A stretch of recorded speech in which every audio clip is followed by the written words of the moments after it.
O director de Turismo de Galicia, Xosé Merelles, e o delegado da Xunta en Ourense, Manuel Pardo, visitaron hoxe os resultados do novo proxecto de sinalización turística e embelecemento de accesos a recursos turísticos do Concello de Pereiro de Aguiar, posto en marcha co apoio da Xunta. É unha satisfacción ver como se pon en valor recursos do territorio, un territorio a cabalo entre o eido urbano e o rural, e que está situado nun lugar estratégico, como ben decía o alcalde,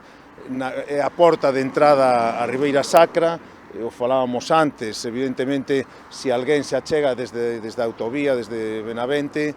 o xeito máis doado de achegarse a Ribeira Sacra a través do Pereiro, e tamén, pois, se alguén se achega desde o resto de Galicia, pois tamén o xeito máis doado é a través da cidade de Ourense e collendo hasta o Pereiro. O que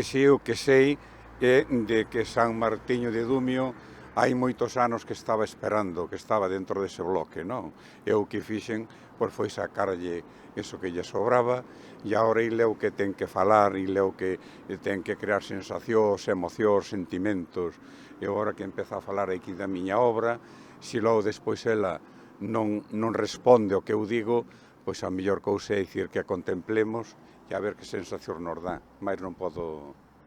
aportar. Estas actuacións permiten que Turismo de Galicia fonde no seu obxectivo de diversificar a oferta turística galega e mellorar os servizos dos concellos do rural, coa intención de distribuir os beneficios que a actividade turística xera nos lugares nos que se desenvolve. O que pretendemos que contribuya dun xeito claro a enriquecer artísticamente e iniciar un proxecto de creación artística no territorio Ribeira Sacra. Esta estatua que hoxe descubrimos aquí e que é a autora Xosé Cid, que logo nos explicará efectivamente as súas características, pois representa, en principio, un monxe que foi o evangelizador do territorio Ribeira Sacra. Por que a poñemos aquí? Bueno, pois porque efectivamente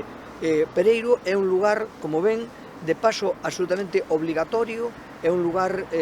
propio da Ribeira Sacra. Con este obxectivo tamén se puxo en marcha o proxecto de sinalización culminado este ano en Pereiro de Aguiar, que hoxe visitou, onde se realizaron diferentes actuacións de mellora da sinalización turística por estrada, incluindo sinalización nas principais vías de entrada, sinalización direccional das vías de acceso destino Ribeira Sacra, así como un rótulo con letras corpóreas na rotonda inmediata ao Parque Acuático de Monterrei.